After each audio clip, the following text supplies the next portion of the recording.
За эрүүл мэндийн даатгалын хүртээмжийн талаар санал онол тасардаггүй. Нийт хүн амын 97% нь эрүүл мэндийн даатгалд хамрагдаж байгаа. Энэ харилцааг шинжилсэн хуулиар зохицуулах ёстой гэж нийгэм хамгааллын сайд Эрдэнэ улсын хурлын гишүүн Ганбаатар нар үзсэн уг хуулийн төслийг улсын хурл өнөөдөр хэлэлцсэн.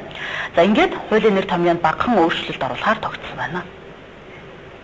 Даатгал төлсөн даатгуулагч төлсөн мөнгөнийхөө төлөө эрүүл мэндийн салбарын төр байгууллагад сайн үйлчилгээ авбал урамшуулал өгдөг. Муу үйлчилгээ авбал хариуцлага тооцдог, мөнгө өгөхгүй байх хүртэл эрх мэдэлтэй байх эрхийг нь өгөх гэж л бий зүтгэж байгаа. Мөнгө төлсөн хүн хөгжмөө захиалдаг байх ёстой. Өнөөдрийн хуулиар эрүүл мэндийн даатгал төлөв даатгуулагчид маань мөнгөө төлчгөөд тэгээд үйлчилгээг авах гэхэд муу үйлчилгээ үзүүлдэг. Тэр муу үйлчилгээний төлөө бид заримдаа бүр жижигхэн авилгал маягийн болдог, танил тал хөөдөг.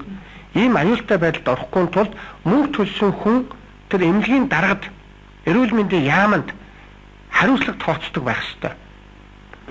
За энэ хууль батлагдсан гарснаар эрүүл мэндийн салбарт маш том өөрчлөлт хийх юм хууль болж байгаа.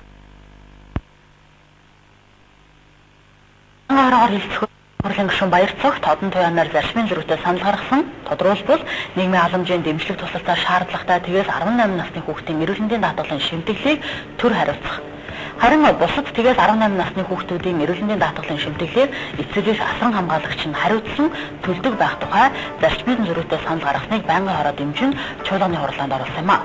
За мөн хуулийн төсөлд эрүүл мэндийн даатгалд хамрагдах хүн амын бүлэгт цаатан иргэнийг хамруулна хэмээн тодтогдсон байсныг өөрчилж малчлын бүлэгт хамааруулсан байна. Түүнчлэн хуулийг эх оны 1-р сарын 1-ний өдрөөс мөрдөж эхлэх тухай хугацааны талаар хуулийн 2 дахь хэлцүүлийн үеэр ярилцахаар тогтлоо.